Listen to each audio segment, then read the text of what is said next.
HCTV Sports is supported by the Hastings Public House. Memories made local.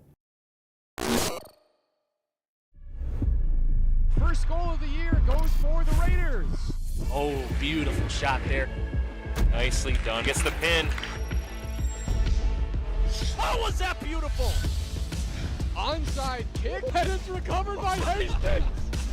And he's rung up for strike 3. The Blowy. Touchdown Raiders.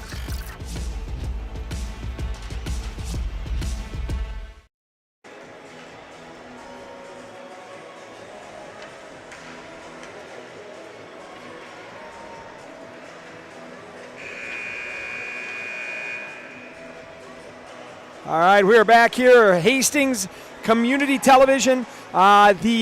Who's the other ones? Town Square Media, and then Trey and I on KDWA.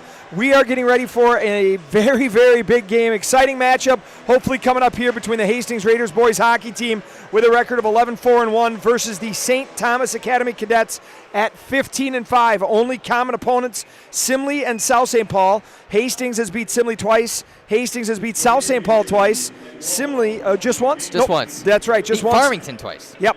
And then St. Thomas Academy beat Simley and South St. Paul as well. So as the starting lineups are going to be announced, we will take a commercial break we'll here. Take first at the Metro East standings, and there's a lot at stake in the Metro East tonight. Hastings could get to the same record as St. Thomas Academy with terms of win-loss with a win tonight. Yeah, but again, misleading because of the 4 points versus 2 points. So the number of wins don't matter, the points matter. And so St. Thomas, as they play only one team or a team one time, those wins end up worth 4 points. So that's a little misleading there, but the Raiders still able to get into the top half of this conference. And it's really, those are the only 4 teams really in the conversation. The other 4 are having a little bit of a tougher go of it. Yep, and that's going to happen around hockey. We're going to step away here as the Hastings Raiders are announced. We will be back after the national anthem. You're listening to Trey and Josh on AM 1460 KDWA.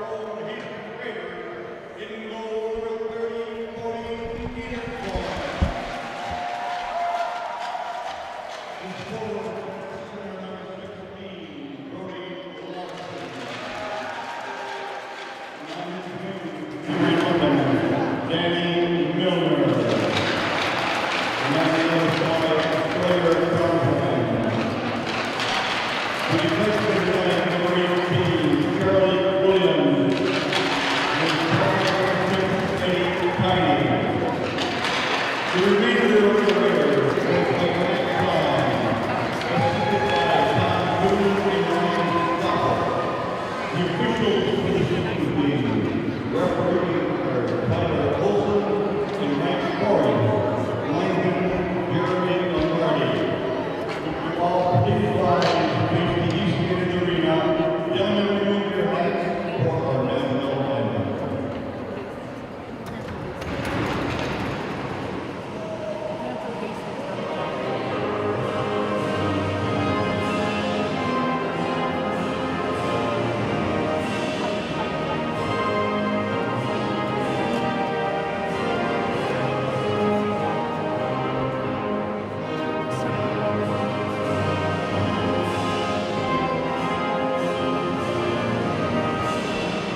And we're back here getting ready for a puck drop between the Hastings Raiders and the St. Thomas Academy Cadets in a Metro East Conference matchup, and this is the goaltender matchup for tonight. Cody Niederkorn comes in with a save percentage of .924. Tyler Magosi, we believe, is in net for St. Thomas Academy. He comes in with a save percentage of .937. So two pretty impressive goaltenders in net tonight.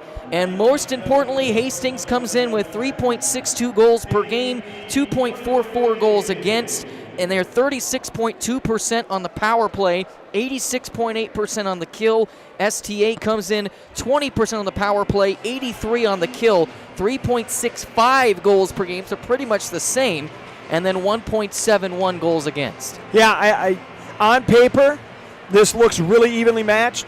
The Raiders have not played the strength of schedule St. Thomas has. That doesn't mean they haven't played quality opponents. They have. The question I'm going to ask is, are the Raiders going to be able to keep up with the physicality and then with the speed and discipline of the Cadets here as we are ready for puck drop? Reminder for those of you on the radio, Raiders will be going right to left, and the Cadets will be going left to right.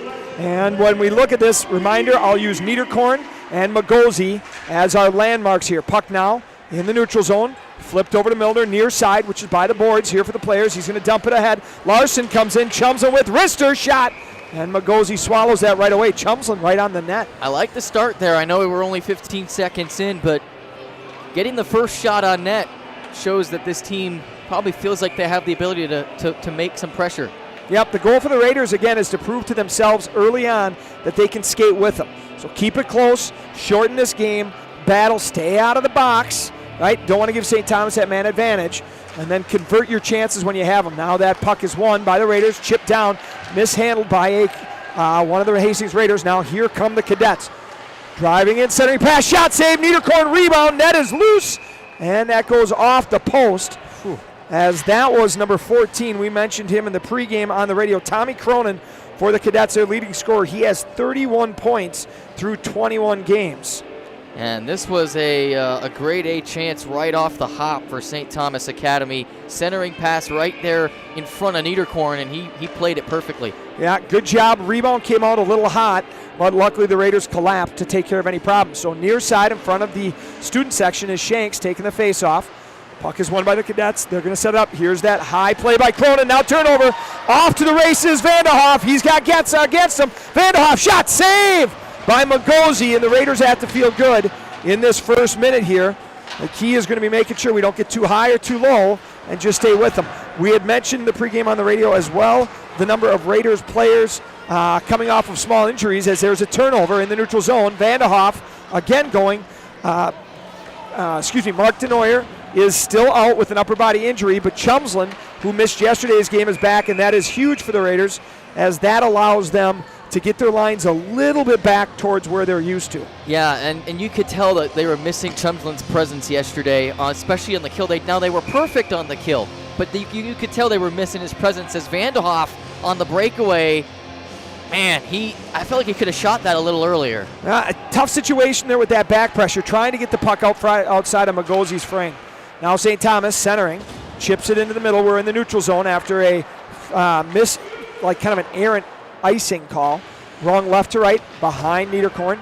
Slides up to the top. Cadets, Burns, number 18, holds it and he rings it down right to left. And we are seeing that 2-3. So that third forward is on the blue line. Raiders are going to have to figure out how to break this forecheck that they haven't seen very much as it's dumped back in. So it's kind of like a trap defense in basketball. In a sense it is. It's trying to, you're going to give them a little bit of space, and then you're going to swing in or pinch down from the middle of the side wall to try and create problems. Raiders now in the neutral zone. That's Zaruba. He's going to float it to the far corner. Magosi just tries to bat it down. Raiders going to get a change, and the Cadets try to stretch it. They do so. It goes off of Johnny Teglin's stick. Piney, pass up. That's a little bit ahead.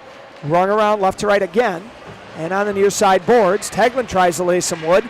Then it gets into the neutral zone.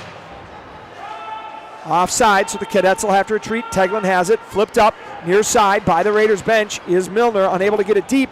And so now the Raiders retreat as Niederkorn rings it around. For those of you joining us on Town Square, if you haven't seen Niederkorn before, he plays the puck a ton. It's going to be hard for him to do right now without his goalie stick. I was going to say.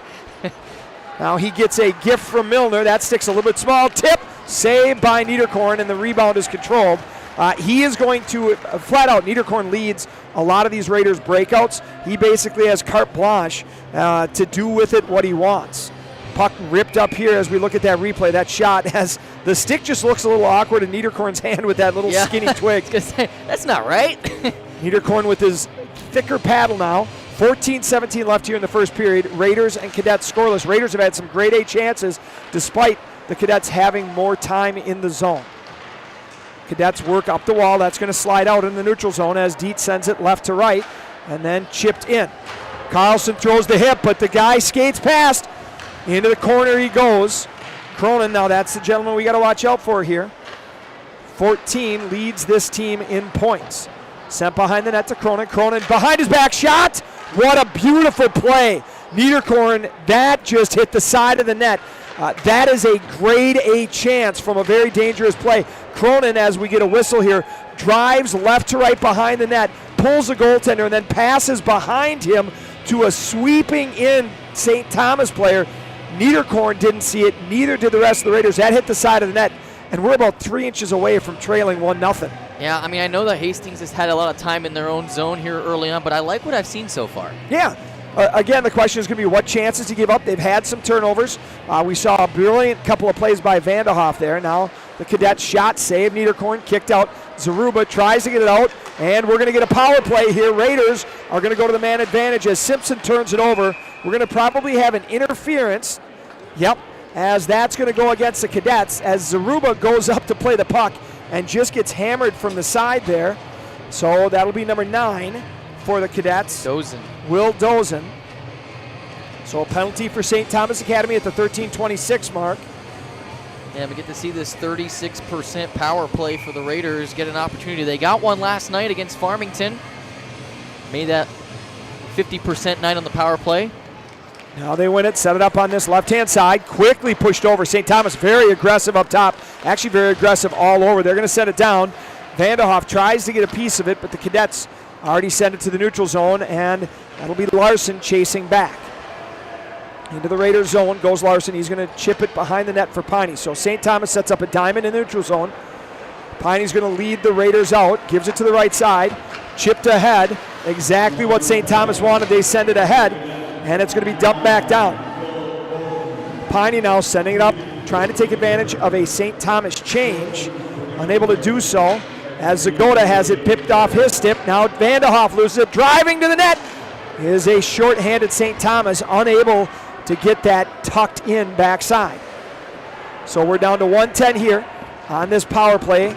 We've mentioned this before, Trey. If the Raiders struggle, it's just this part, getting zone entry with possession. Vanderhoff up to Piney. Piney pressured quickly.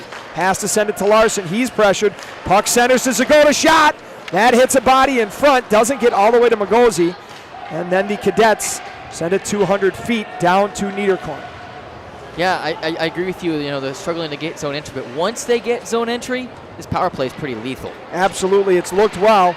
They haven't faced a team that I can remember that pressures as much on the kill as St. Thomas has done so far. Now behind the net, second unit is out. That puck is going to chip off the railing and float back down to Niederkorn, down to 27 seconds. So the second unit for the Raiders has 3D on it. One of the challenges for the Raiders is the number of left-handed shooters they have is very, very minimal, which is pretty unusual. Carlson now comes in. He chips it behind a pair of Cadet defenders, trying to get it to Teglin. Teglin pushes it down, and now the Cadets send it up. Carlson's going to have to hustle here. They call off the Dogs to get a line change, and as that penalty to Dozen expires, we're back to 5-on-5 hockey with 11:23 left here in this first period. Iovino centering to Carlson, shot. That's a tip, rebound, Harris, backhand, goal for the Raiders, and we've got a lead. As the Raiders power play expires, they get a late change, rush to the net, and the Raiders' Harris goes to his backhand, That should be Simpson getting one assist, Iavino getting the other. We'll see. I've been off a couple of times on this, but a beautiful job by the Raiders crashing the net. And despite the lopsided advantage time in the Raiders zone for St. Thomas, the Raiders with a great goal here. Yeah, Harris just put it in. I wonder if they're even going to give an assist on that one. It'll depend, because as we look at this, we see Simpson tap it first, and then potentially even Iavino getting in on it, as now crashing in. Now we've got some shenanigans as Vanderhoff took umbrage at a pushback after he crashes the goalie, but no harm, no foul. Everyone's going to keep it all calm. Cooler heads are going to prevail. That's an interesting call there as we saw Simpson do it. I guess they're going to say that Simpson didn't get a piece of it, and they're going to give it to Williams on that second assist. So Harris from Iavino and Williams. So I'm proved wrong again. We'll see. Sometimes I disagree with them. Now Raiders face off deep in the St. Thomas Cadet zone. That puck is won by the Cadets. They go right to left, then back, near side, chipped up ahead, held in by Simpson. Cadets at the red line, good pass. Here comes Howard, number 21, Rister, high blocker side on Niederkorn. He gets enough shoulder on it to put it up high into the glass. And now Vanderhoff has it. He's going to float it off the boards, out. And that forces the Cadets to change here. 10:39, shots on goal even, 4 apiece. Goals not, as the Raiders take a 1-0 lead on the goal by Johnny Harris. Could not ask for a better start. No, absolutely not. Good job on the power play. You know what they're going to do now, so if the Cadets go to the box, at least you've got an idea. You can make some adjustments, and more importantly, getting that early goal to let the Cadets know they're in for a game. Battle in this deep right corner to the side of Niederkorn in front of the student section. That's Zagoda and Zaruba. Now it squirts out. Simpson playing on this left-hand side. Usually that's Denoyer's spot. Unable to get it out, and now it goes back to him. Turnover by the Cadets. Simpson gets the red. Tries to get it in deep, does so, and the Raiders will change. Here comes Larson, Chumsland, and Milner. Cadets try to stretch it, unable to do so, and Carlson holds tall at the red line, and that gets it dumped back in. So we're playing a little bit of nobody wants it hockey. Chumsland leaves it for Larson. Larson stepping out, number 16, walks the middle, Rister, high blocker side, short side shot! Great job pinching down was Carlson. He just missed that near side off of that glass rebound. Great back pressure by Larson. Gets the puck, gets it to Carlson. And now the Cadets a little bit on their heels. Looking to stretch it. Good job by Williams to intercept that. You're seeing the Cadets now floating, guys. This is a good shot by Cronin, their leading scorer, but that's blocked by a Raider defender. Puck at the point, dumped back down into the left-hand corner deep. Big hit by Larson. Chumsland to Carlson. Carlson crosses the red. He's harassed, gets it deep. We've talked about this as well. That's the Raiders defender. He's down as F1. The Raiders are consistent in the idea of we are going to play positionless hockey. We're going to the box. But unfortunately, Carlson worried about, Carlson, who worried about the hit after the fact, goes to the box. As here we see a replay of that goal. Again, Harris does a great job of grabbing that, going to his backhand and tucking it in. So Carlson to the box, and I don't know if they're going to give him anything extra. After he got called for the penalty, he got a little bit frustrated and gave a shove, and I think that's what they're discussing here. Yeah, it's never a good sign when your guy's in the box and 3 referees are sitting there talking. So Carlson gave the late hit. My guess is that's going to be a rough. And then the question, is there anything else for the check? I just saw a ref give 5 fingers, so. Yeah, they're going to talk. Yep, that's 5 for a rough. And this is not good. So number 19 for the Raiders, he's taken 5 for a rough. And here is the bad thing about that, especially, Trey, is the Raiders have to kill 5 no matter what happens on the scoreboard here. Yeah, because the power play doesn't end if they score. Yeah. Once, twice, 3 times. We've seen this in the NHL. Remember the San Jose Sharks scored 4 goals on that was a power play that probably shouldn't have happened. Yeah, regardless, that was an epic collapse here. Yeah. So 5 minutes on the board for Carlson. He's in the box. 8:53 on the board in this period. Raiders lead the Cadets 1-0 on the goal by sophomore Johnny Harris. St. Thomas sets up. They're working the left-hand side. Now one-timer for the top. Blocked. Wow. And Milner gets enough of it. I got to be honest, I think Milner's happy he didn't get all of it, because the way he was turned doing what he should, that is going to hurt. right off the ankle. Well, this one practically left the building. I mean, this one hits him and it goes about 30 feet up into the air. I don't think anyone saw a trajectory take off. We got to get a launch angle measure here. Face off to the left of Niederkorn. Puck drop. Can we get a hang time on it? St. Thomas sets up, works to the left-hand side. One-timer shot blocked by Larson, and he's going to stumble to the bench. We have seen it consistently as the Raiders' kill is willing to pay the price. Chumslin and Iavino out now. Here comes Conan behind the net. Cronin up top to Dietz. Over to the left-hand side. Now they're going to set up in the power play. Back to the middle. Cronin drops it to Dietz. Dietz shot. Saved by Niederkorn. Kicked over. St. Thomas from the point. They're looking to shoot from high, so not as much cross-ice stuff. They're trying to get traffic in front and rip it through. Magosi aggressively stops it, but it doesn't really do much if they're going to come back to him, but so be it. Raiders able to get a change as Milner back out. Williams and Zaruba on the back end. Cronin shot, goal, wow. Wow. Oh, that's a dangerous shot right there. I'll be able to talk about this. I'm going to wait on the radio momentarily so I can talk it through what happens on TV, as this is a grade A shot. Not just the opportunity, but the execution, and that's tough. Cronin comes down on the right-hand side. He's a right-handed shot, so that's going to pull Niederkorn over to make sure he doesn't hit him high glove side. Cronin is looking off everything, and then he pulls the puck into his feet and rips it far side, about 1.5 feet off the ice. That is a nightmare to save for any goaltender, and we are tied up. And more importantly, unfortunately, there is still 3:50 left on this St. Thomas power play. Yeah, how do you defend that? I mean, that's the hard part. Be better. I mean, that's tough. You can't give a guy like that much room to walk in and expect your goalie to have much, because he could pick and choose what he wanted. Cronin again, though, as the St. Thomas just turns this into a shooting range here from the high point on this power play. Oh, we getting a power, or are we going to go 4-on-4 here? It looks like we're going to, as the Cadets, number 18. Now the problem it's going to be a cross check. The problem with this is that if Hastings doesn't score on this, they're going to go right back to 5-on-4, because this is still going to be, regardless of whether the Raiders score, because it'll be even strength. So it doesn't matter whether the Raiders score now or St. Thomas scores.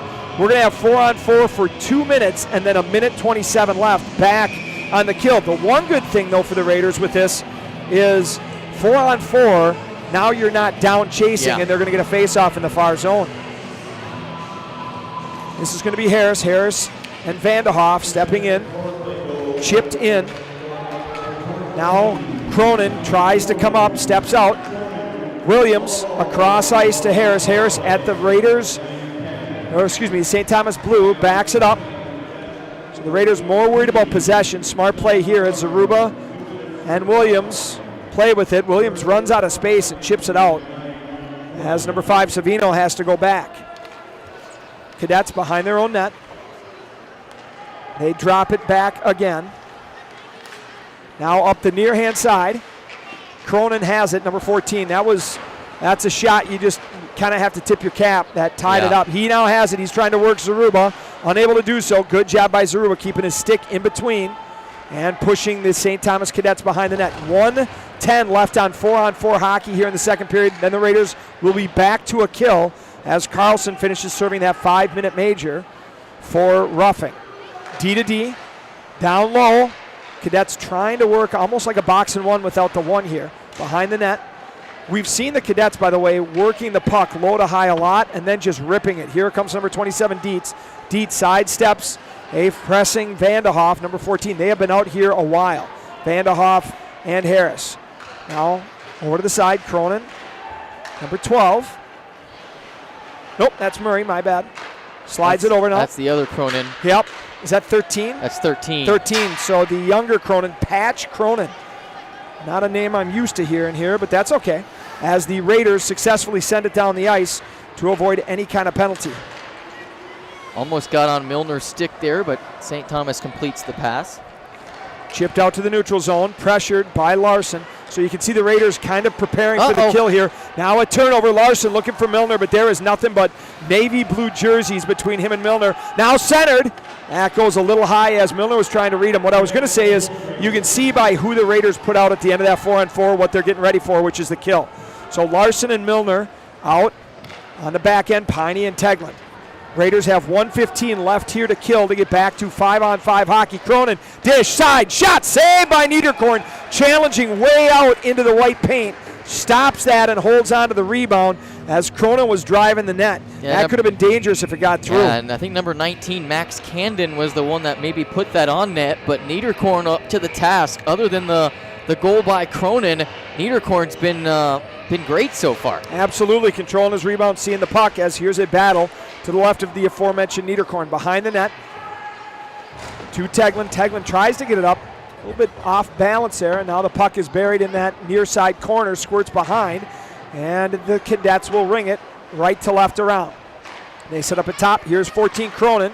Shot. Niederkorn playing very deep. Got to be careful on that, as any screens or tips are going to have more room. Cronin to the left-hand side, diagonal across to Dietz. Shot, great block by Tegland. Sliding out, he's going to feel that one in the morning. Cronin sidestep to push. Shot off of Niederkorn's helmet, up into the glass. So there we see Cronin's danger there. Backhand, gets it over to the side. Pressured by Larson. Larson now fans on it momentarily, chips it behind the net. 19 seconds left for the Raiders to get back at 5-on-5 hockey, and a fortuitous bounce goes over the top of Cronin's stick. Now the Raiders going to get caught here on a change. Good play by Magosi, but great pressure by Zaruba to push that out instead of a breakaway.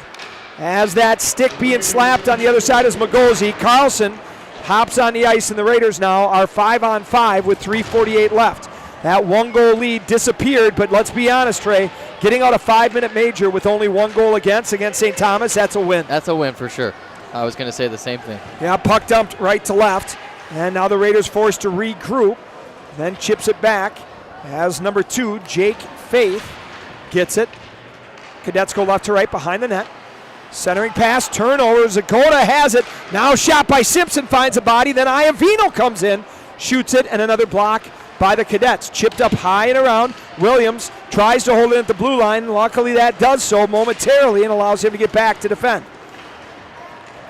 Now, and we're going back to the power play. Absolutely. Zagota got tripped by Dozen, and I think it's Dozen going to the box. And yes, it is. Dozen, number 9, heading back for his second one of the period. And Hastings is going to go on the power play with 3:06 to go in the first.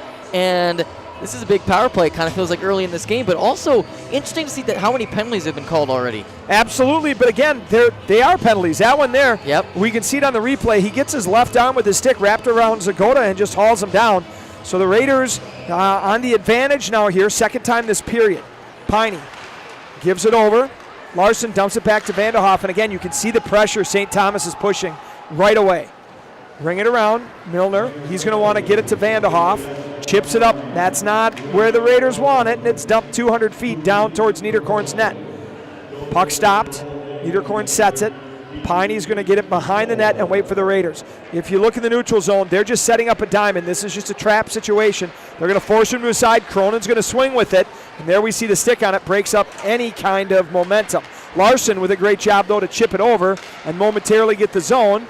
Piney holds it in. Milner tries to step around. Now a 2-on-1 opportunity here. Raiders going to have to hustle back. Cronin's going to the net. Pass. Backhand shot. Goal. Wow.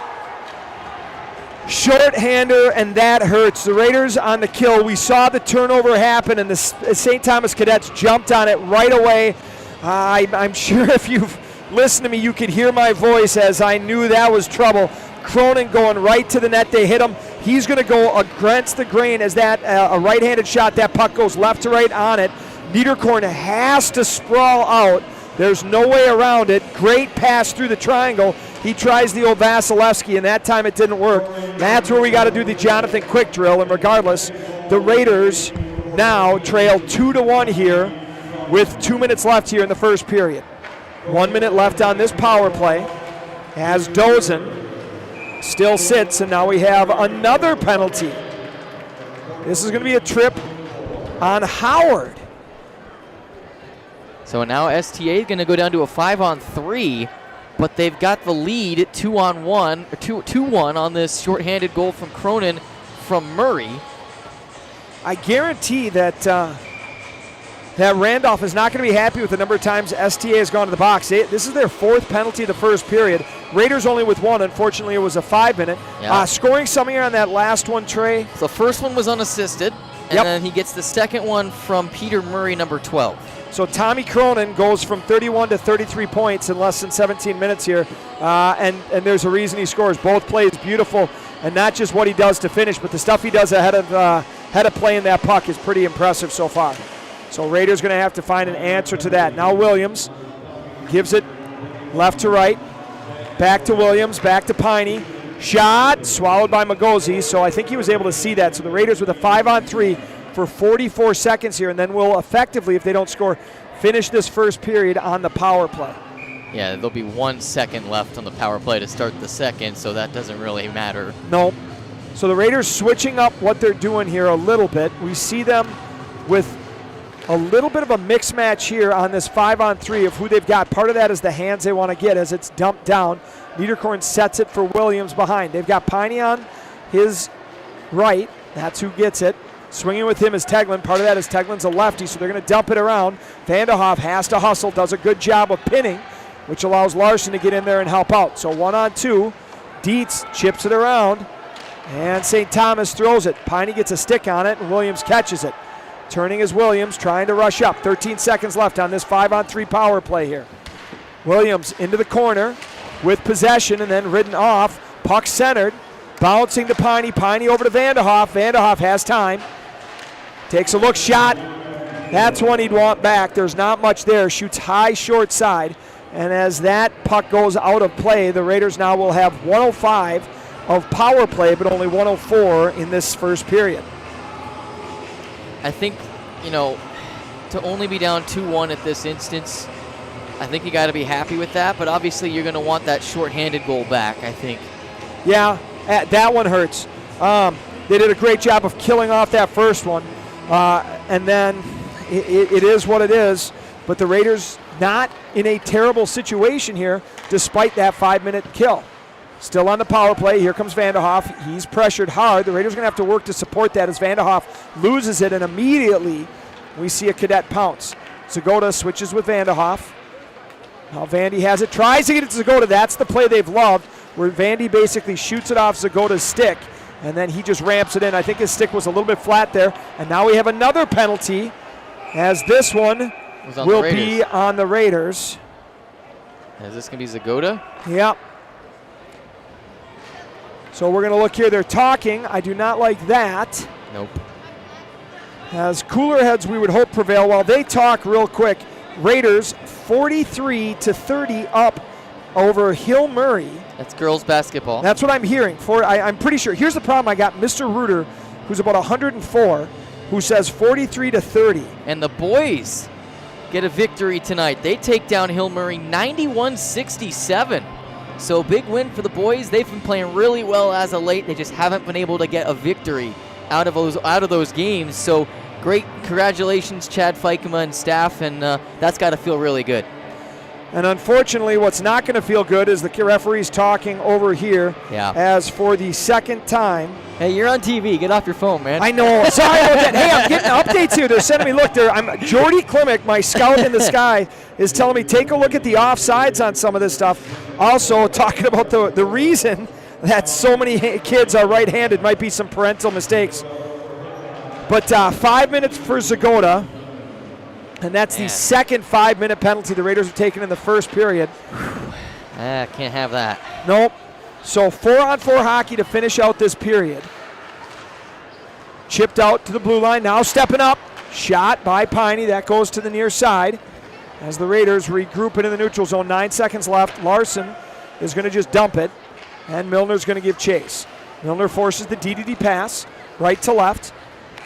And as the clock expires here, we're going to probably get, I'm going to look for my thumbs up here from Hunter. We're going to get our goals, Trey, to show us what happened to lead to this 2-1 trail here, as the Raiders, after 17 minutes of penalty-filled hockey, are down to the Cadets. Well, they got the first one on the Johnny Harris rebound. We'll call it a rebound. It was for sure. And make it a 1-0 lead. And then STA, it's been the Tommy Cronin show so far. Here's the Harris goal one more time. time right in front of Magosi, and just the puck trickles to Harris off the rebound. He put it in, and the Raiders went up 1-0. And then it was Cronin on a, we can just say unassisted here, did this all by himself right up against the near boards, came back toward the center and just poked it in blocker side on Niederkorn to make it 1-1. That was on the power play.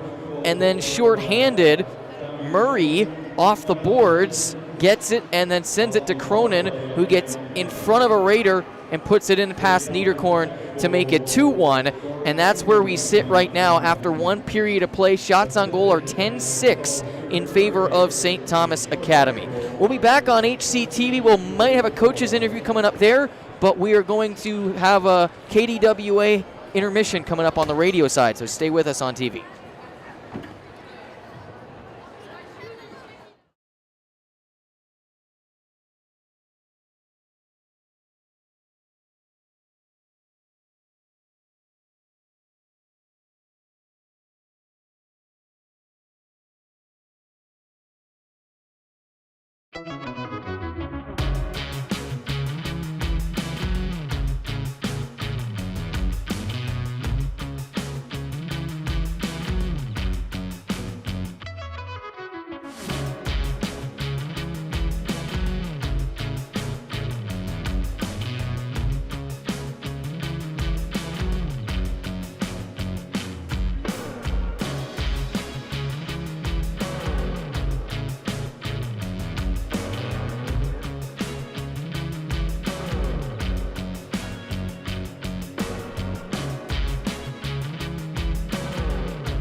All right, we are back here as Corey Onken tanks the Zamboni around, joined by a head coach Klein.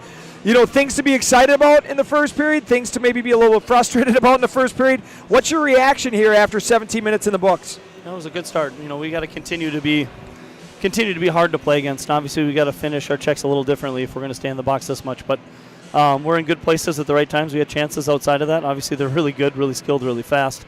We haven't seen a penalty kill this good against us all year, and you know, credit to them, but we'll need to be a little quicker and a little bit better what we do next. Yeah, they are aggressive on the kill. I mentioned that. I don't think we've seen a team that pushes up as much as they do, not just at the top, but all over the ice. So the power play, we'll have to see that. You mentioned the penalties are going both ways. The refs are calling it tight, and there's been a lot of stuff on the action, both sides.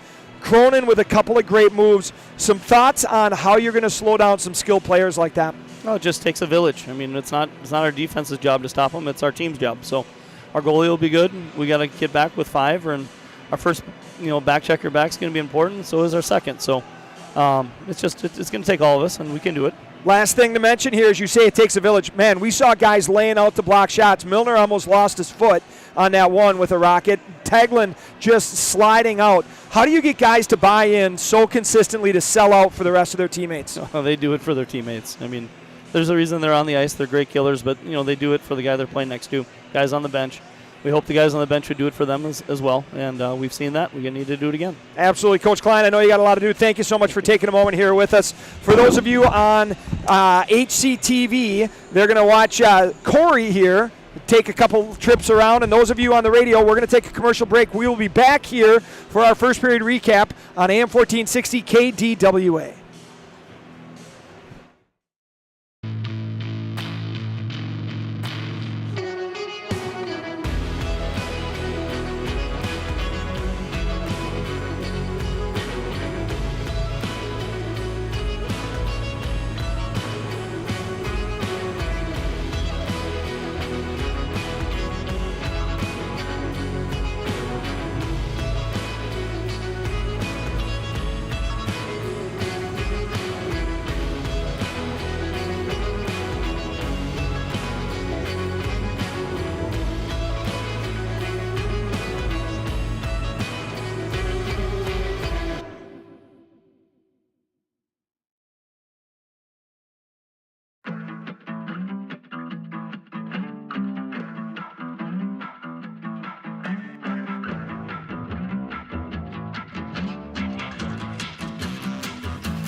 Back for the start of the second period.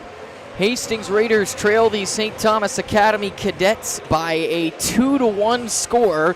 Both cadet goals come from Tommy Cronin, and as we talked about on the radio side in the intermission, the Raiders are going to start this second period with 4 minutes and 26 seconds of a penalty to kill after Connor Zagoda got a 5-minute boarding penalty with seconds to go in that first period.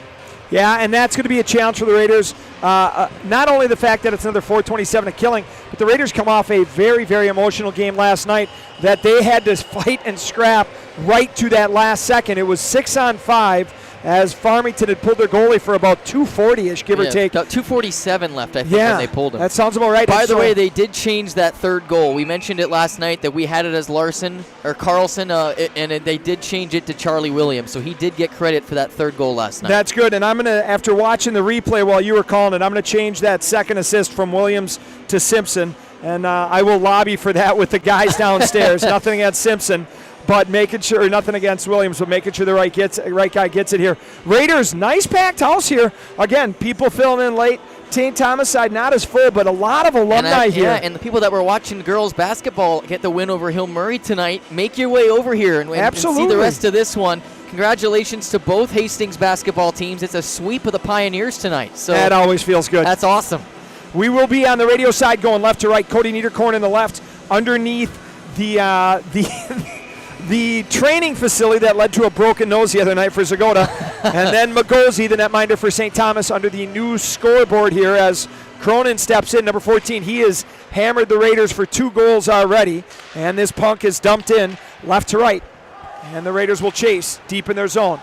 Oh, that slides out past 27. And so critical seconds tick away as the Raiders now are going to set up their their penalty kill, trying to stop the cadet power play. Dietz, drop pass, centering, chip shot. Wow. Camden, I believe, or was that Cronin? Oh, that's going to be Dietz that got that. That was a chip over the stick of the defender and then flipped up. That is something that they obviously have worked on, as that is a tough way to start this second period here. The puck gets dumped down, rings into the left-hand side on this replay here. We're going to see as Hunter pulls this up. Great drive. Now watch this play. This is on purpose. He just flips a little sauce, and then a slapper sends it up, and St. Thomas gets their second power play goal here. That's going to be watched. Dietz feeds it over to the other, I'm not sure who that is, number 19. So Camden should get credit for the assist for St. Thomas. And then we will see a second assist as well, as that was a very, very good feed. Now they're discussing something here. They're just trying to get the clock set, I'm guessing. There we go, as it goes back to 16:35. While we wait, hey, Trey, you want to know what retirement looks like?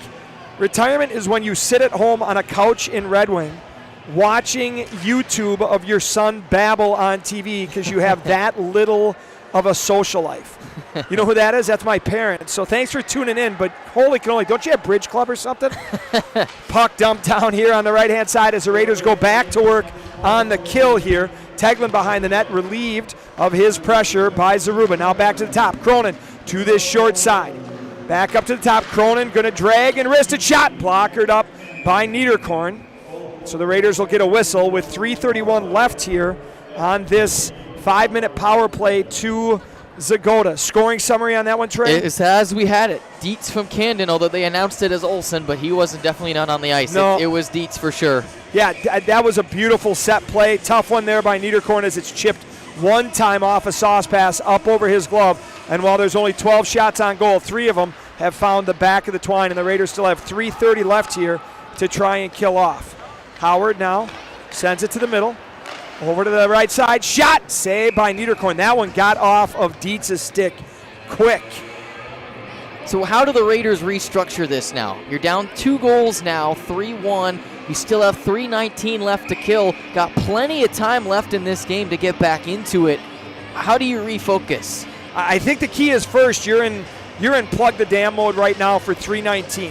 The goal is to not let this get away from you and then start chipping away. The great news is the Raiders have come from behind. Remember that Egan game? Yeah. They were down 3-0, and it looked substantially worse than this, if we're honest. That first period was all Egan, and then from there on, the Raiders came back. So we know they can come back as this one-timer shot, goal. Wow. Howard going to get that one for St. Fed by Thomas. Cronin. And so now it is 4-1 St. Thomas Academy, and the dam hasn't been plugged just yet. No, not quite yet, as St. Thomas gets the feed from the top over to the left side. Dietz might get a second assist here, as it was Cronin over to the left, one-timer, beats Niederkorn. I mean, that is just inside this near side post. We're going to see it here. Chipped over, pass, one-timer, just beats him short side there. Niederkorn, not much he can do on that. Now turnover, Chumsland with a chance short-handed momentarily before it's knifed off his stick. And the biggest number that matters right now, Trey, 2:57. And that's what Zagota is going to sit in the box still for that boarding at the end of that first period here.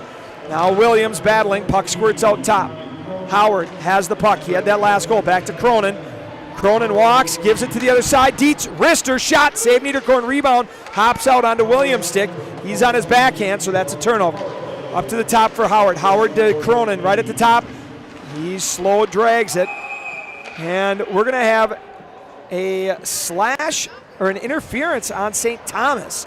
And the Raiders, hey, we'll take it. Yeah. That is a huge break as an interference on number 37. Yeah, I have to flip to my backside sheet here to That get the looks name. like number 37, Lucas Kickhoffel.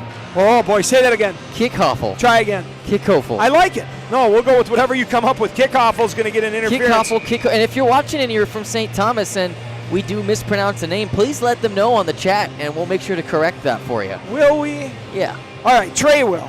I'm not great about the mispronunciation stuff. We roll with it. 4-on-4 hockey saves the Raiders here a little bit. More open ice, but more importantly, the St. Thomas Cadets are going to be off the power play for at least 20 seconds. Now it's dumped in. Raiders back in their zone. Here comes Harris. Sends it across. Nice little pass to Piney. Piney drops across. Leaves it for Larson. Larson now regroups. He's got Zaruba with him, but that's a dangerous pass, so he reverses it. St. Thomas picks it up. Stick handle shot. Save. Niederkorn sent to the side as number 17 was almost there for the St. Thomas Cadets, Jimmy Zavarov. The what? The Jimmy Cadets? is that what I said? Well, I was reading Jimmy Zavarov. It sounded like you mixed up Cadets and Cassettas. I'm sure I did. I'm hungry always. As Magozi, see, think of all the Z's here. How often do we use a Z in a game? Zagota, Magozi. Yeah, that one goes up into the blocker side into there as we see the turnover here on this replay. That forces the Raiders to come in. Great attempted block by Larson, and Niederkorn handles it pretty well. So the Raiders with an offensive zone face-off here. 1:15 left of 4-on-4 hockey before St. Thomas gets back on the power play. And so here comes Vanderhoff with a streaking Iovino, but can't make the play in front. Vanderhoff now behind the net, chips it up. Williams shot, deflected almost on net by Iovino. Iovino gives chase. Not going to find too many harder working kids than Joey Iovino, the senior captain. Rung right to left. Cadets have it now with speed. Here comes Howard sliding through the middle. That clears space for Conlon. Shot saved by Niederkorn. That actually, I think, was an attempted pass to Howard. As he was sending it in, Howard streaked across. So nice paths taken by the Cadets to lead to that chance. And the net came off its moorings there, so that's what the whistle's for. Is Niederkorn did get a piece of that one. I thought he just passed it. It looked like Cody did get his piece of that. Yeah, so that's a tough read for a goalie because it looks like a shot. You're moving already, and then they have to read to it. But then you got a streaking guy backside. All he's got to do is get a touch of that stick on it, and then it's 5-1. Instead, the Raiders trail 4-1. The story of this game has been 2 5-minute penalties for the Raiders. Now shot, short side, Niederkorn bounces it to the corner. Picking up is Williams. Williams floats it off the glass high over the head of a Cadet. And chasing is Harris. Harris behind the net forces a reverse, and Larson's going to pick up that forecheck. Now centering. Cadets with a beautiful breakout pass there. Shot, far side. Misses Niederkorn. And then dumped right to left this time again. So the Cadets with puck possession. Now great play again. That's the one we saw before. And it's out of the box. Yeah. So that's the same play. If Hunter's got this again, we could show it on TV. This is a nightmare play for Hastings here to defend, as what happens is, here we're going to see it, they drive the backside, which pulls the goalie, and then the guy who makes that first pass just cuts up enough. If that puck hits stick, the goalie has to commit to the far side, We saw Conlon make that pass earlier. Sorry, not Conlon, Cronin make that pass earlier. And now the Raiders taking another penalty, and this time Harris. In 6 seconds, we're going to be 5-on-3 for about 90 seconds. So not ideal for Hastings. Yeah, the 5-on-3 luckily will only last as Niederkorn makes another save for about 29. And then it'll be another 130. That's what I meant. Yep, that's what I meant. The hook is the call to Johnny Harris. Not a guy who takes a lot of penalties. But again, somebody with speed gets on you. Sometimes the stick gets away from you. Here comes Cronin, walks the middle. Forces the pass back to Dietz. Dietz centering, wrister, block, save by Zaruba, not Niederkorn. Good job selling out for his teammates here. Now back up to Cronin. Cronin's going to let Dietz switch spots with him now. Going to give it back. Not delaying here. Walks in. Lots of time. Good shot by Niederkorn. That's a tough position for the Raiders defenders there as they got beat last time by Cronin to Howard for the one-timer. So Milner just sagged back a little bit, and Cronin wisely just came down the ice at him for a point-blank shot on Niederkorn. You know, if the Raiders stay out of the box here, there's no reason to panic down 4-1 at this point. Nope. But you just got to stay out of the penalty box. Correct, and that's what's hurting them here. I'm running out of space to write penalties as the Cadets set up again. Cronin up top, one-timer Howard, saved that time by Niederkorn. That was the same play as last time. Now Zagoda out of the box, races down, no icing. Raiders now down one man only as Harris sits for 117 here. 12:26 left in this second frame. Raiders trail 4-1. Zagoda loses his stick, picks it up along the far boards as Kickoff tries to set something up for St. Thomas. Now back to Cronin. He has not left the ice at all.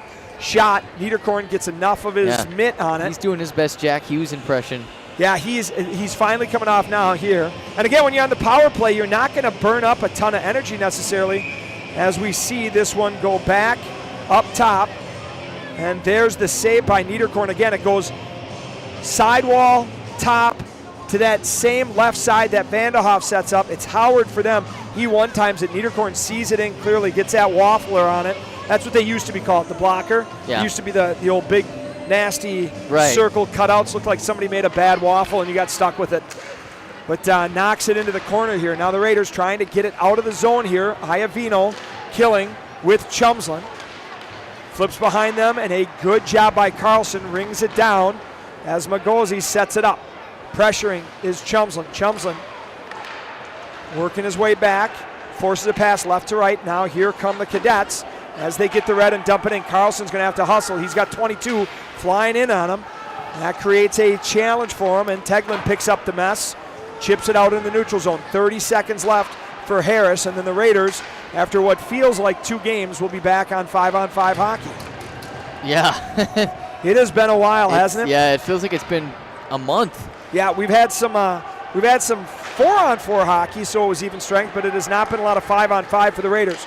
Here comes St. Thomas. Shot, slow trickler. Niederkorn gets a piece of now with time. He's way out of his crease behind the net. Centering Niederkorn. Gets back in time. Now it works around. Chasing the play a little. And then he gets it in the glove as Harris exits. And we can breathe a small sigh of relief as luckily a couple of things happen. 1, great sellout by the team. 2, fortuitous penalty by St. Thomas. But 3, the Raiders continue to kill stuff off here. Yeah. As fortunately, but the problem is they got 2 in a 5-minute power play. Yeah, the good news is we've only given up 3 power play goals. How about that statement? Only. The good news is we've only given up 3 power plays goals and 1 shorthanded. So no goals in 5-on-5 for the Cadets as that puck bounces around to the right of Niederkorn. Cadets pick it up. Williams. Whoop, that's not Williams, that's Larson. It floats back on him. Larson now bounces it to himself, but unable to get past his counterpart, number 16. Vanderhoff had a beat on Kurtz there for just a moment. Piney chips it behind him to Milner. Milner up to Larson. Larson now has Vanderhoff cross him, so he's going to feed him. Vanderhoff hits the brakes, but at that high blue line is dangerous. So he's going to send it back over to the near side boards to Zaruba. Zaruba to Piney. And Milner's going to send it in. Raiders with a good chance here if Larson can get around, but poked away by number 4, Tommy Kurtz. Cadets walk out of their zone. Diagonal pass across, pushing up on Piney. Piney Does a good job making the pass. Now centering, it's wide open. Niederkorn sold out again, but a great job in front by Milner to prevent a shot on what was nothing but 24 square feet of twine. Man, I wonder how Tyler McCarville's blood pressure is right now. He's standing, call it 25 feet above Niederkorn, watching here as the puck goes up to the younger Cronin. Shot, save Niederkorn. That kicks to the corner through traffic.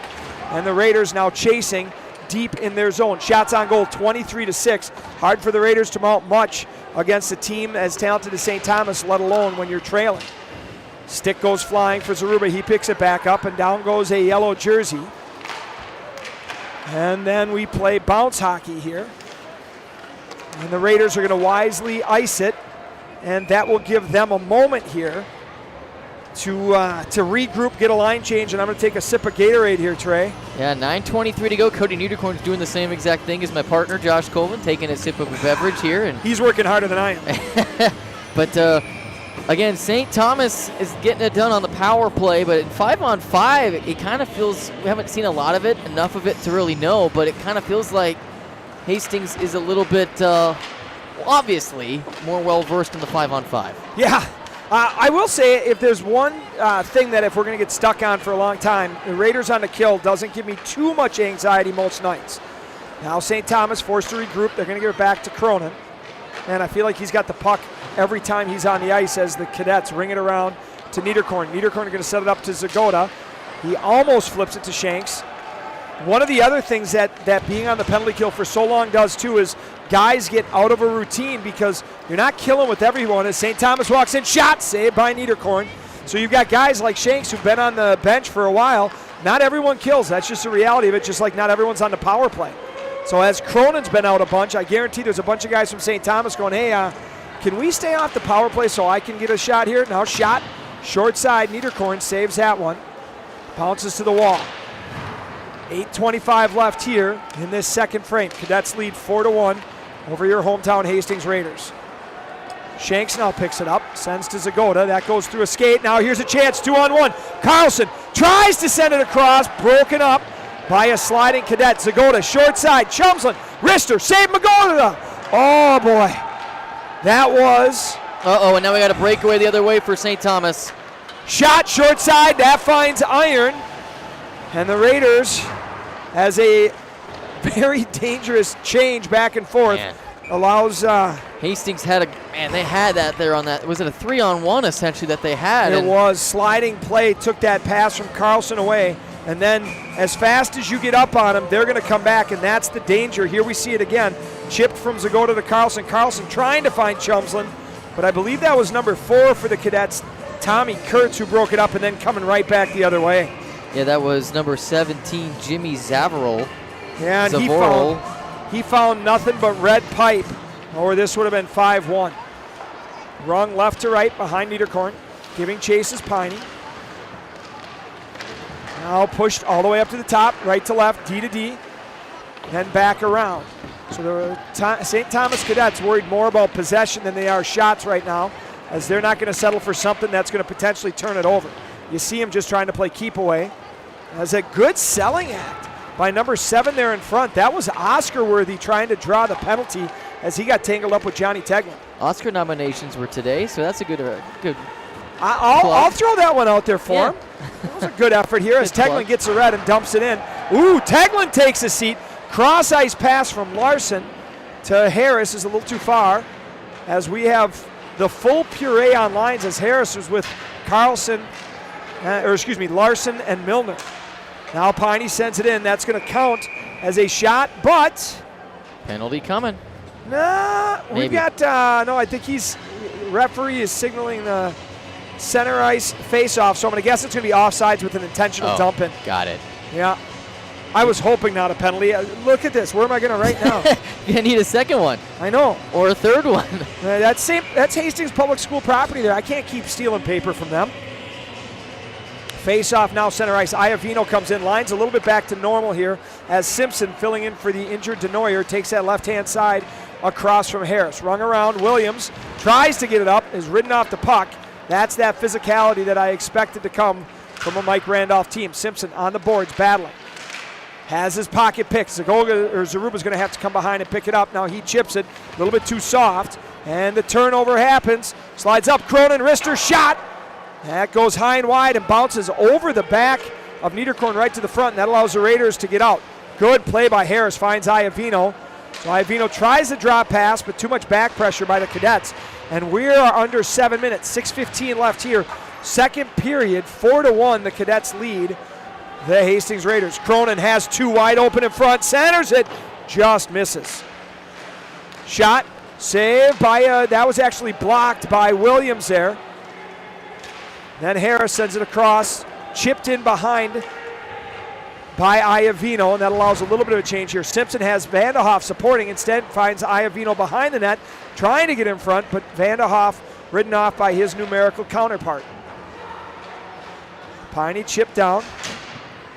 5-on-5, the Raiders look fine. I mean, the time of possession is St. Thomas, but Niederkorn is up to these challenges. We've seen one crossbar off a rush, but here we go for another one. This is going to be dangerous. Good back pressure. Shanks has got to pick up, and the whistle helps. But, Trey, what I was saying there is it feels like the Raiders, while on the wrong side of shots on goal, on the wrong side of time of possession, when it's 5-on-5, it's looked pretty evenly matched. It has, but what's been the big key all year for Hastings? Stay out of the box. They seem to have a little bit of an issue with that. There are games that kind of ebbs and flows there for sure. Carlson now gets it, chips it up the near side boards. Vanderhoff unable to get leverage there, and it goes back down to Piney. Piney now bounced it off. That's going to be a turnover.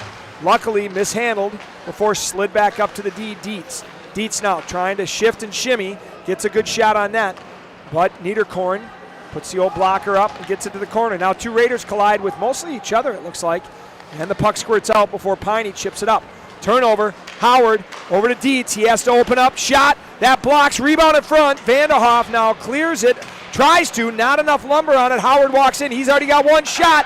Far side misses. That wasn't close. That made me nervous. Could you tell? Yeah. Howard comes in. He's got that whole far side. He's a righty walking in on his offhand. Now Patch Cronin comes in. Rings it around. That sounds like a horse name, doesn't it? Patch? Patch Cronin. Howard, one-timer shot, save. Niederkorn, you're not going to comment. You don't like some of my jokes. You get worried. I'm trying to come up with an answer, but we got a hockey game going on. Shanks goes in for the big hit here. Chipped right to left. Raiders now have been pinned in this zone for quite a while. We're now at 4:12. I know I saw these guys at 6. Niederkorn's going to have to get something here as far as a tie-up. Instead, that puck goes off his leg pad, and it floats out. Now Vanderhoff, end of a shift, trying to have something in the legs, but he was out there a while. Nothing left in the tank for that one. Nope, as we see him start to take his way to the bench for a change, and Offsides. the whistle comes at a good time. Yeah, I mean, I was saying about the Hastings, not saying that they're an undisciplined team by any stretch of the imagination. No, not at all. Just that they've had some games this year where there's been some penalties, and that's been issues that have come back to bite them, and especially tonight with 3 power play goals. Hey, it happened last night. Yeah. We saw that in the third period, a couple of penalties that you don't necessarily want in situations that don't merit a penalty, and then you're on the wrong side and you're scrambling to make sure to close out that Farmington game. So 3:44 here, second period, 4-1 Cadets. The big story of the night, as Trey was alluding to, is the Raiders have had a whole bunch of penalties, including 2 5-minute majors that have led to a lot of chances for St. Thomas as they regroup. All 4 St. Thomas goals have either been on the power play or shorthanded. Yep, and Cronin is as good as advertised from what I've seen so far. Here comes Teglin, crosses the red, dumps it in, shot. Magosi sends it to that right-hand side. Milner keeps the Raiders with possession, but Teglin is ridden off. Harris goes in, trying to squeeze it, does a good job. He's got Teglin in front, delays, slips around a defender, sends it low to high. Williams shot, doesn't get through. Now there on his butt is Larson. Good job battling, trying to get a piece of it. As the Raiders now hold serve, chip down. Larson working, he's going to battle. Good job as that allows Simpson to come in momentarily, but then the Cadets are going to ring it. That's going to go 200 feet, and the icing goes the right way this time as the Raiders will go back for an offensive zone faceoff. Yeah, so 2:40 to go here in the second period. It's 4-1 St. Thomas Academy. You kind of feel like Hastings needs to get one here in this next 2:40 to feel like they've got an opportunity in the third to make it interesting? I don't know about need to, obviously want to. The big thing I would say is this is, can the Raiders keep this battle going and keep it close? My wife is informing me Dan Patch is a racehorse and a restaurant in Savage. Okay. Savage isn't even a real city, so I'm not going to count that. Nice try, my spouse, but I'm not buying it. Plus, I think that horse is older than she is. Like, that horse died a long time ago. Well, I know Patch Adams was a movie. It was. It's just not a name you hear a lot. No, it's not. Puck rung around right behind. So the Raiders, in my opinion, Trey, the big thing for this is going to be, can they keep this battle going? Because they are skating with St. Thomas, preventing things. We knew they were going to rely on their goaltender. 5-on-5, they've been able to. As here come the Cadets, centering pass again. That one goes deep into the corner. As Cronin now cuts to his backhand. Pass up top, Kurt's shot. That finds traffic and doesn't get all the way through to Niederkorn. Rung right to left, behind the net, chipped up. Kurtz now going for it again. Now that goes to Cronin high. And that's one of the reasons I wonder if they keep Cronin high is maybe not even defensively, but giving him the puck so high gives him so much time to take a look and read. Yeah, he's such a nightmare offensively, too. You got to... Yeah, he is. I mean, a couple of plays that were really impressive. That one's dumped down now. Nightmare for opposing teams. Oh, for sure, absolutely. Here comes Williams. Williams crosses, gets the red. He's going to carry it end to end. Now he's going to drop pass.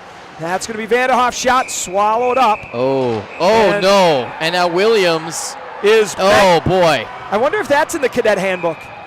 Oh, boy. Well, I know what Shanks just did is not in the cadet handbook, and so the question will be who and how many from each team. Yeah, that got ugly. Yeah. So they're going to sort this out. 1:20 left, and we're going to see at least one cadet go. Williams, you'll notice, is skating slowly back, kind of sharking, waiting for them to tell him to go, and he knew. He's going. So Williams is going, as is number 19. So we're going to get offsetting. So coincidental minors is my guess. 18 for Hastings. 19 Camden for St. Thomas. And the penalty sheet continues to fill up. You got carpal tunnel yet? No, but you know who's going to be grumpy is the team managers, as they're the ones who have to deal with this. Here we're going to see that replay. Good shot, comes in. Williams goes in, and then... That's uncalled for. Yeah, so, I mean, gives a cross-check to the back of the netminder. Undisciplined penalty. And as I mentioned, is the 5-on-1 going to be in the cadet handbook. I guarantee cross-checking the goaltender is not in anyone's handbook. So 2 minutes I see so far on the board for Williams. So they might give him a double minor. 5 and 2. Well, no, there's no 5 and 2. It might be 2 and 2, but so it'd be a 4-minute double minor. Yeah, is what it looks like here. So the Raiders again on the wrong side. You heard Coach Klein talk about it, and saying how they're going to deal with their penalties and staying out of the box. And this is not going to help with it. That's an unforced error, as they say in the tennis world. 2 minutes for cross-checking and then another 2 for roughing for Charlie Williams. Yeah, the rough is going to be him and number 19 for St. Thomas, Max Camden. That's going to be because you got to take somebody for STA when 5 guys go on 1. Yeah, Coach Klein. So Coach Klein called him over. He was talking to him a few seconds ago while we were talking about the penalty itself, and now the stripes head back out. But now another one's going. It looks like Shanks is heading to the box. So that's going to be a 2 and 10 plus a 2. So Williams, based on my math, which is not great, as my my AP. That's 14 minutes. That's 14 minutes for Williams there.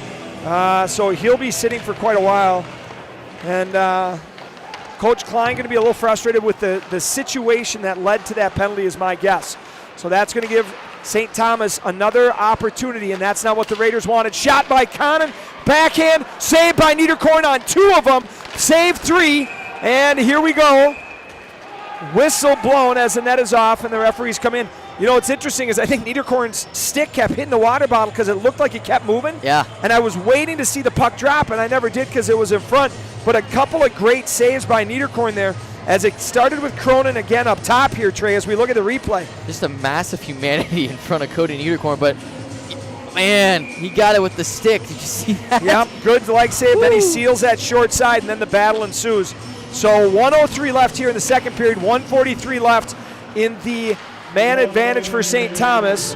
And Williams still going to have a little bit extra to serve on that. St. Thomas now, shot. That's going to be ramped up. And that'll go into the neutral zone as we are under a minute. Raiders penalty kill.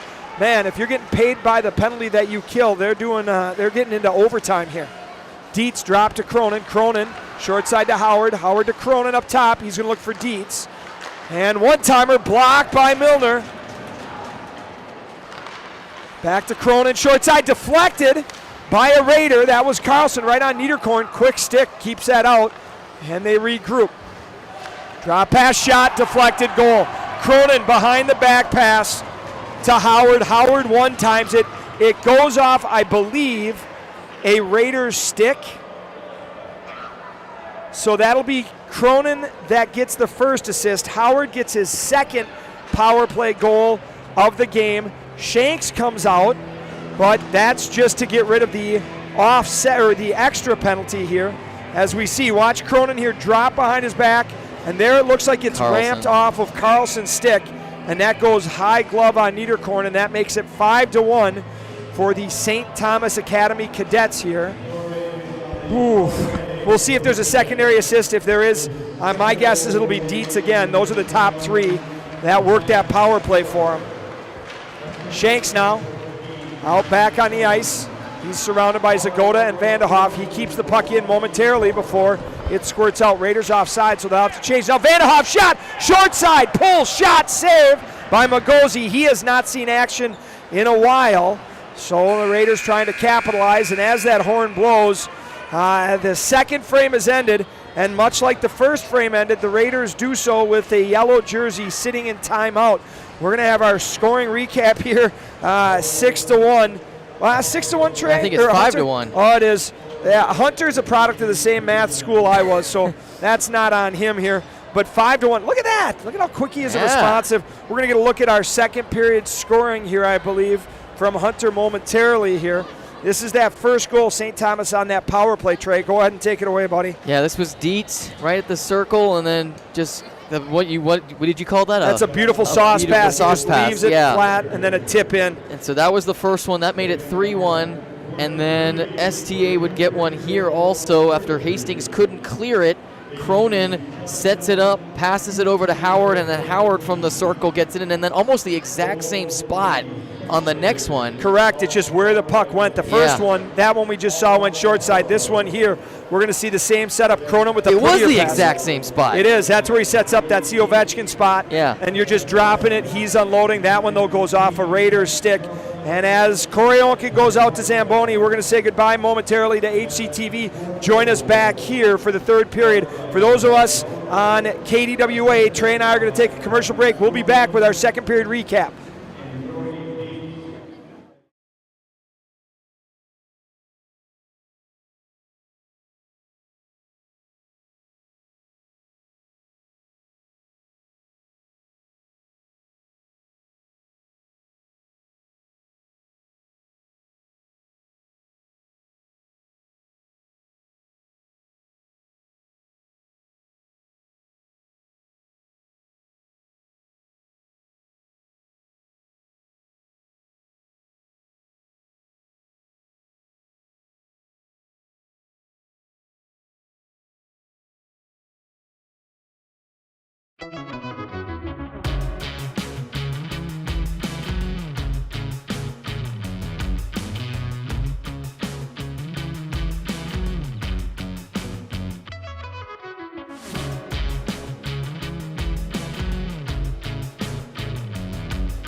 back for the start of the third period between the St. Thomas Academy Cadets and the Hastings Raiders. Cadets with a 5-1 lead, and still a pretty nice crowd on hand tonight to watch this one. Trey Lauer and Josh Colvin here with you on HCTV and Town Square TV as the STA Cadets take to the ice. Hastings will have Charlie Williams in the box for a substantial portion of this period after that 10-minute penalty that he received at the end there.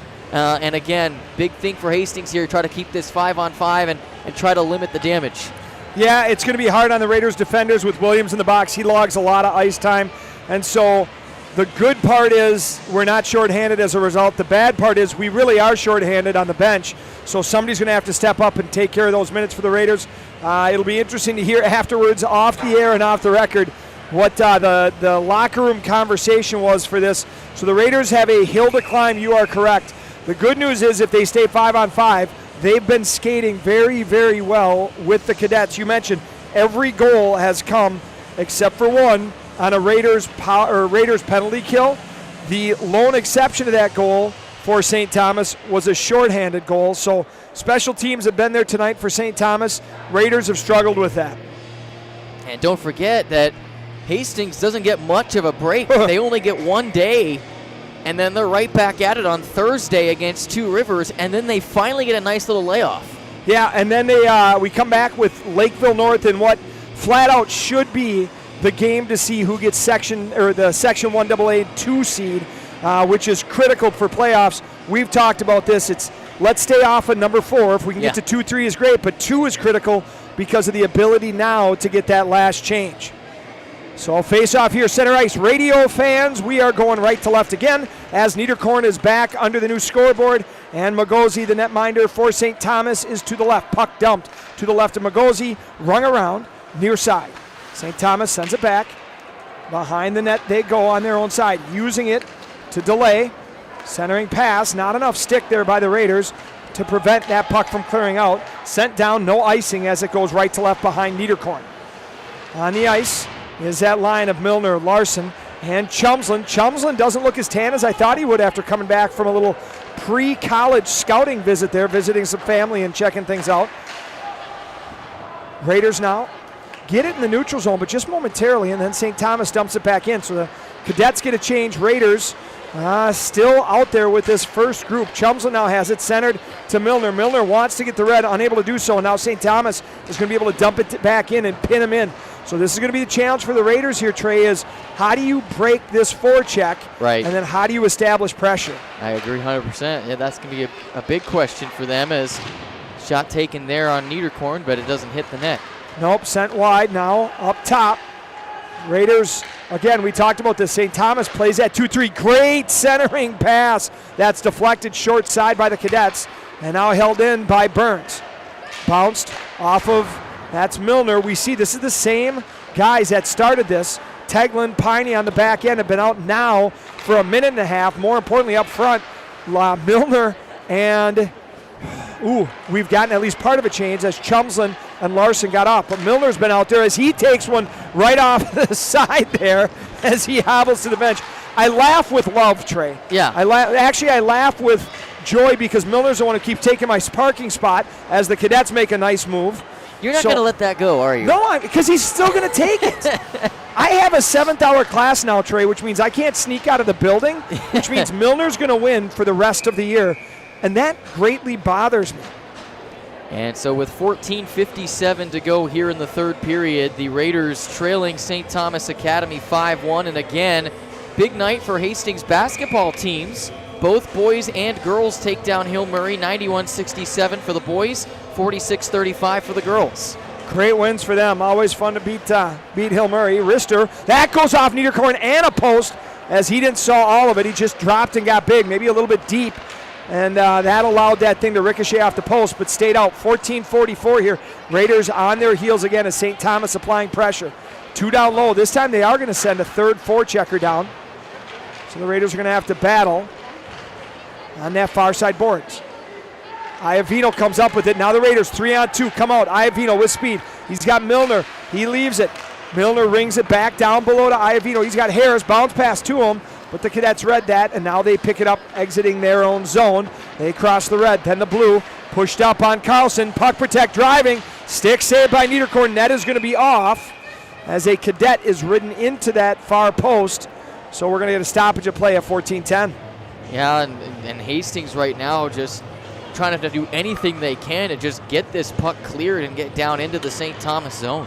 Yeah, I was wondering what they would do against this 2-3, and the reality is it's just a tough situation because you're going to get the puck a little bit on the low side. St. Thomas skates so well, though, as they win this faceoff draw that they're able to pressure your D with 2, and now you can see it sets up high. Here's Howard over to the near side. Dietz, he's got a couple of points. Rister saved by Niederkorn off his blocker again. Kick to the corner. Low to high. Here we're going to see it. It's going to go to Howard. Howard just lets it pass to Dietz. Dietz now sends it back to the middle. One-timer Howard, saved by Milner, as I'm going to start making him an honorary goalie here with the number of block shots he has. I don't know if that's an honor that he would accept. Goalies are not exactly the most idolized by the rest of their teammates.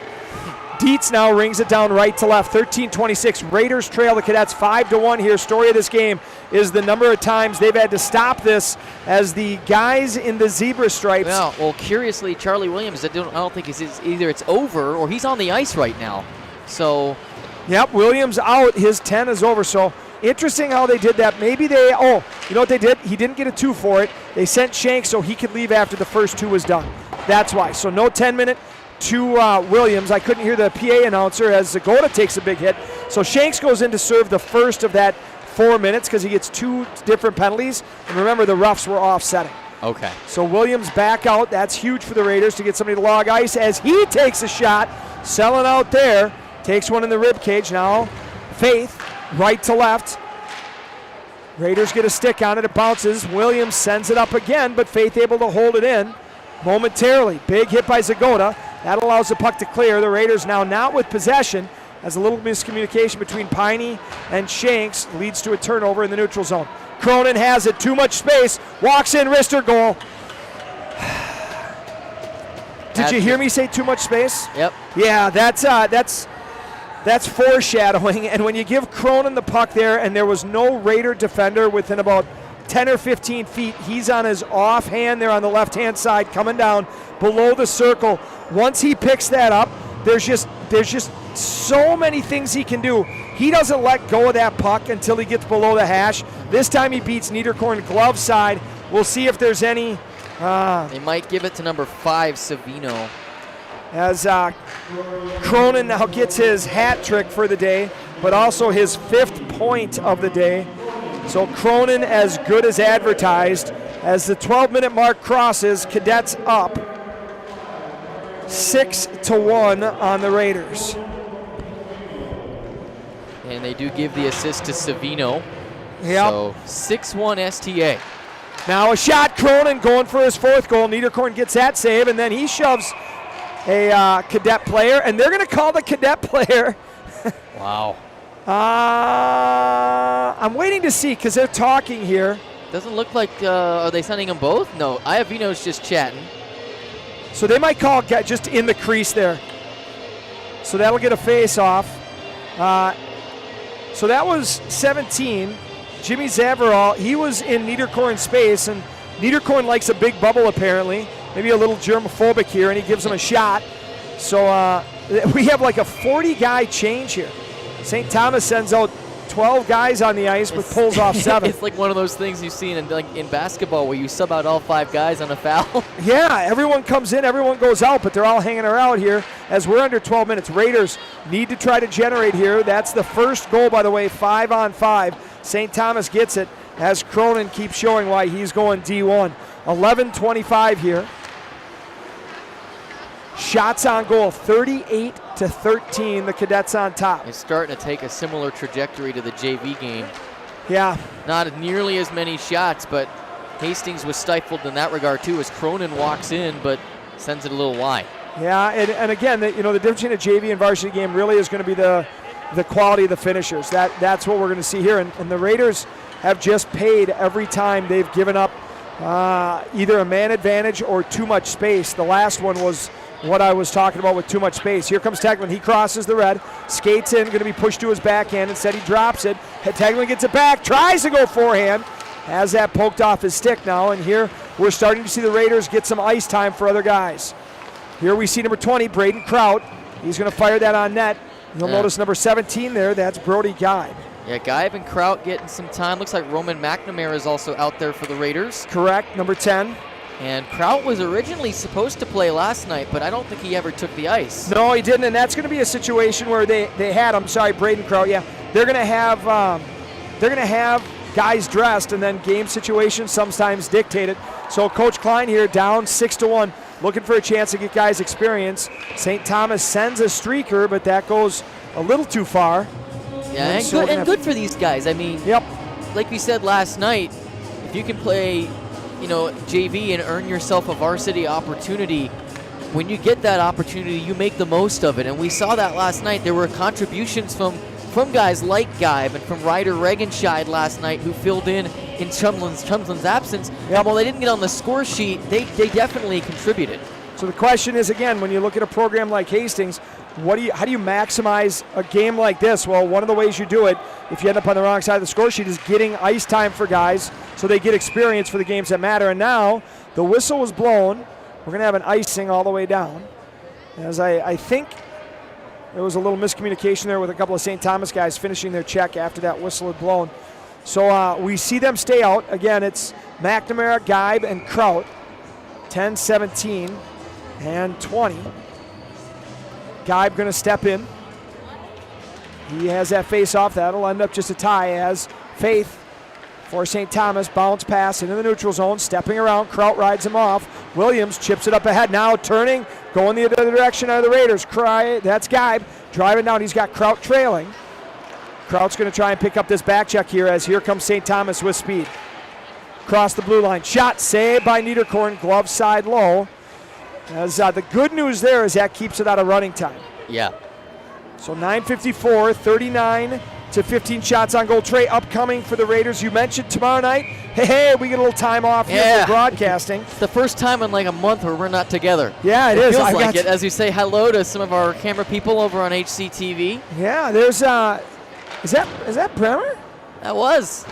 Here the puck goes. Look at that. The big shot down there working the camera. That's nice.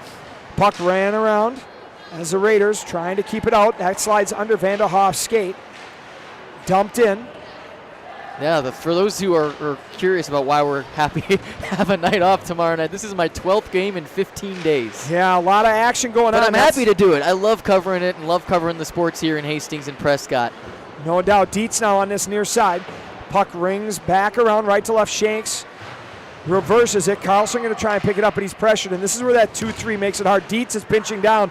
That's allowed Howard to get it. Great centering pass, but that doesn't go. Shot bouncing, and so there's where we see that 2-3's effect as Dietz anticipates the puck getting rung, so he slides down and pinches. That forces the Raider high wingers to come down, bounces up to the middle third forward, and they send it as we get a check out at our other the rest camera. of our camera people. There's Hunter Pinky, producer, and we'll get all the names of the other individuals. Yeah, that's Ian next to him, but Hunter with his 14.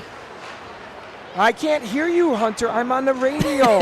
Gosh, use your cell phone. He's yelling up here. Yeah, you have a text chat for a reason. I know. Hunter there is our producer, director, animations, graphics, special teams coordinator. You name it. Hunter throws a title on it, but appreciate him partnering with us. Executive producer, executive. Yeah, you name it. Costume director, all that kind of stuff. Here come the Raiders up the ice. Chipped ahead. That's bounced off Harris's stick. Harris now going to give it back to Sherry to regroup.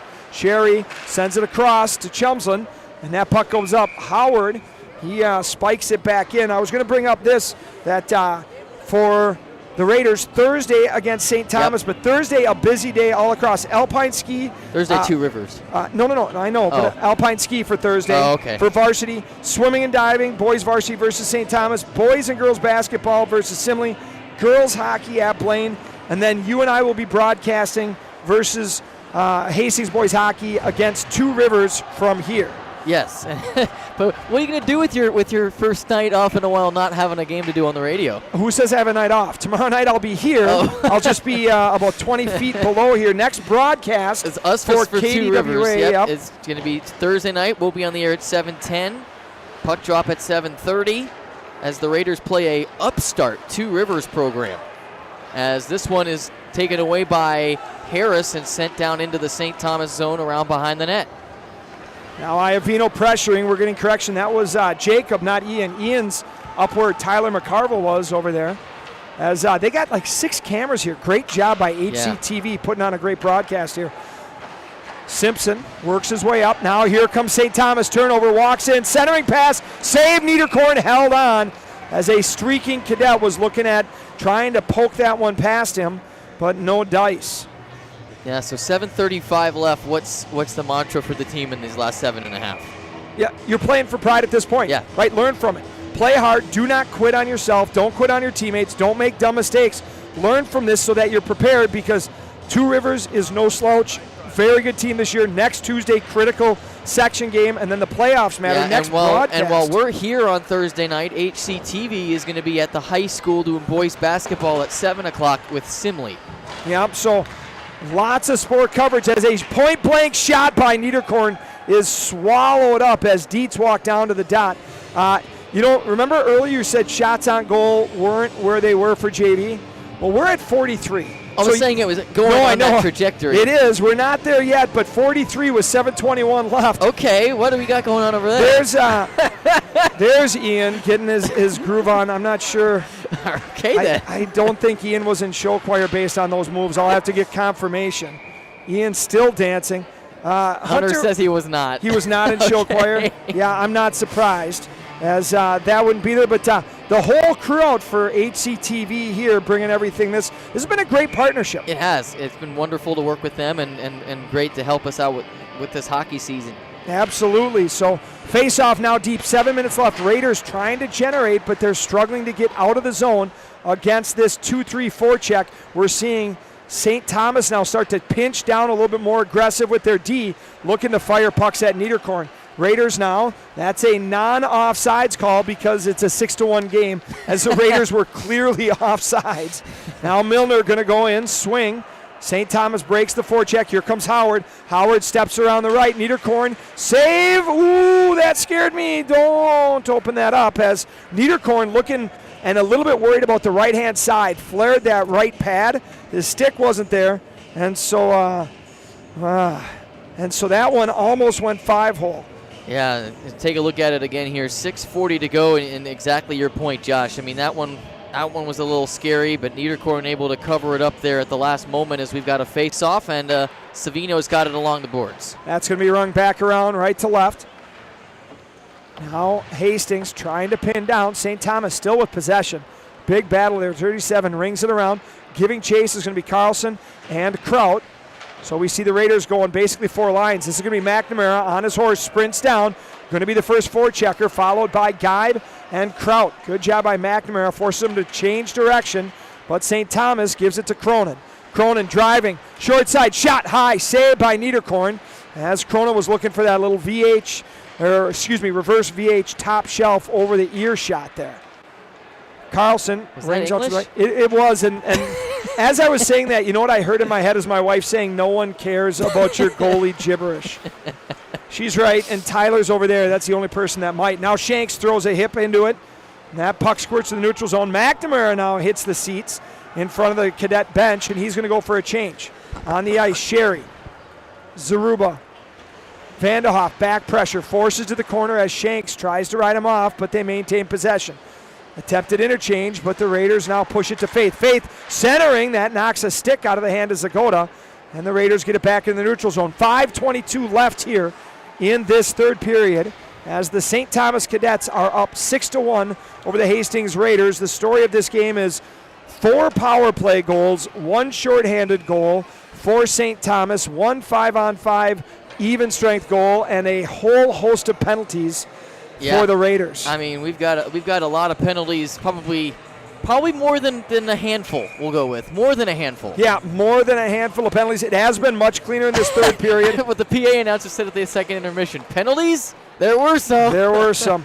Now Vanderhoff gets it, tries to set it to Zagoda. It slides through Sherry, throws that right on the net, and Shanks almost popped that in as the St. Thomas Cadets rifted into that shallow roof over there underneath the banners. So Thursday busy, Friday just wrestling in action, Saturday wrestling again in action. That's multiple schools, Prior Lake, Tri-City United, I don't know who that is.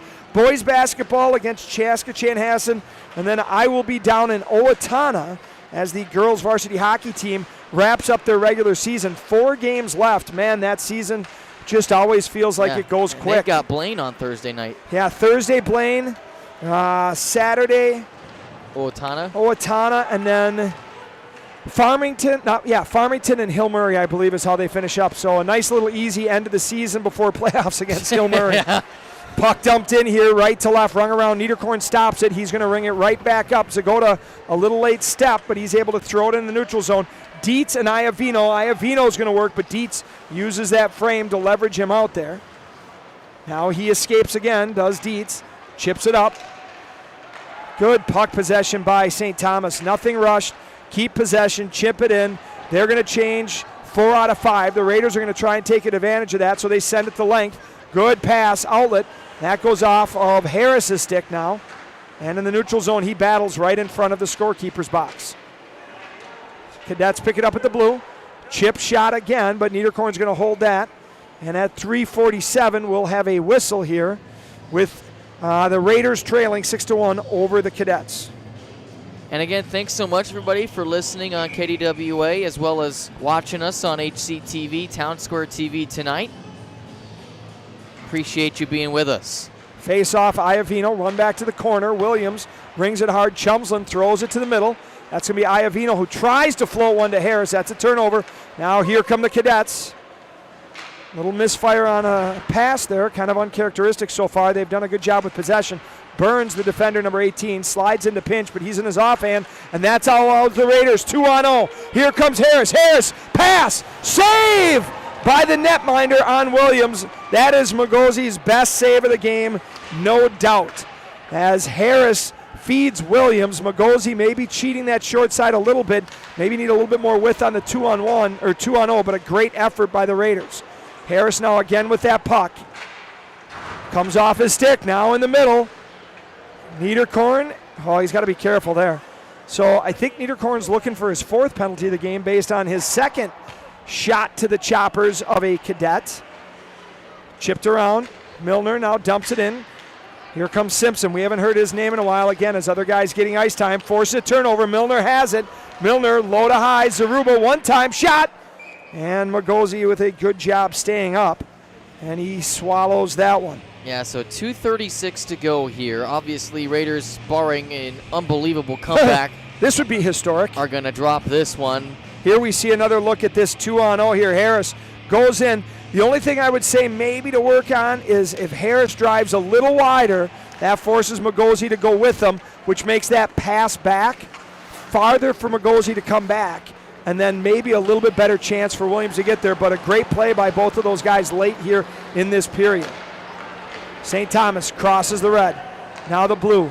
Slides it to the right. We're seeing some jerseys for St. Thomas. We haven't seen a ton at times, so they're mixing and matching maybe some of their depth as a big hit. And now the Raiders are going to go to the box again. And they'll pretty much finish the game there. 2:09 left, and there'll be 2 minutes, maybe more in the box. We'll see what they call. My guess is going to be Larson going. Yeah, that was a no. That's Larson, 16. Yep, it is. Thank you. I got old man eyes as Larson goes in. So he's going to get 2. Probably just a rough as the puck was down. Again, one of the big changes that's happened in hockey is, the impetus on player safety is on the person without the puck. So if you've got a defenseless player, you can't just go in and punish him. The interesting thing, by the way, is checking has never been in the rule book for punishment as a shot, save, tip, rebound, and less than 10 seconds into this penalty to Larson. Yep. And St. Thomas gets their 5th power play goal. And so 7-1 now the score, and we'll have a running clock for this last 1:59. Yeah, we're going to get another look here. Puck goes low to high. back over to the far side. Shot. Niederkorn gets the first one, but on the back door is a wide open Cadet, and number 37 just taps that in for them. So that is the number is going to look more pedestrian come tomorrow morning on the Raiders penalty kill. 1:38 here left here. 6 goal differential means this clock is going to run, and the Raiders, with their second game in 24 hours, are going to fall to the St. Thomas Cadets. The biggest challenge, if you talk about lessons to learn from this one, is the type and timing of penalties really matters. And that's something to look at for Thursday night. Not only that, but Wednesday is going to be doing some conditioning tomorrow, perhaps? Oh, God, no. We got another delayed penalty. There isn't going to be any conditioning tomorrow with the fatigue, as we're going to get a cross-check now. The reason I bring that up is because Two Rivers, who Hastings faces Thursday night, hasn't played since Saturday. Correct. And this will be our third game in 4 days come Thursday. Yeah, there will be no conditioning. I got to be honest, it's going to be a light skate. He asked, what am I going to do for my day off? My day just got a little bit shorter on the boys' side, is my guess, because considering they're coming back. They played Saturday, Monday, Tuesday, Thursday coming up, the following Tuesday coming up. My guess is tomorrow's going to be a little bit lighter skate for the varsity. Go through some of your special teams. Make sure the legs just at least get loosened up, but it's not going to be a grinder of a day for sure. So I'll probably get a little bit of extra time with the girls hockey as the Raiders dump it in. Sherry gets the penalty for the Raiders, this latest penalty, for a cross-check. Iavino pokes it away, and again, if you want to see something to take away from this, watch Iavino here on this kill. You would think the Raiders are down by 1, and he has a chance. Watch him on the back check here, picking everybody up. Great job, saved by Niederkorn. Another save by Niederkorn. Puck is loose, bounces up, and the horn blows. Maybe mercifully, this one comes to an end here as the Raiders fall 7-1 to the St. Thomas Cadets here from the McGree East rink here. You hear that little rasp to my voice? You know what I'm going to need? There's a little pineapple juice. I was told that helps. Any tips on what to keep the vocal cords loose? Have the pineapple juice, just don't put it on pizza.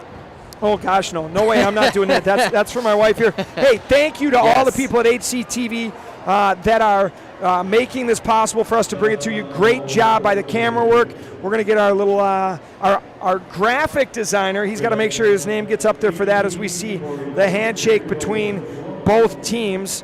One of the best things here. Shout out to the following. Yeah, so producer-director Hunter Pinky, camera operators Ian Andrzak, Ben Brannon, the boss Mike Bremer, Jacob Sunheim, graphics replay Hunter Pinky, and then of course we are just guys named Josh and Trey that called this game tonight. Thanks so much for those that were watching on HCTV and Town Square TV. On the radio side, we've got some post-game coming up on KDWA AM 1460, FM 97.7. And for those watching on TV, good night from Hastings Civic Arena.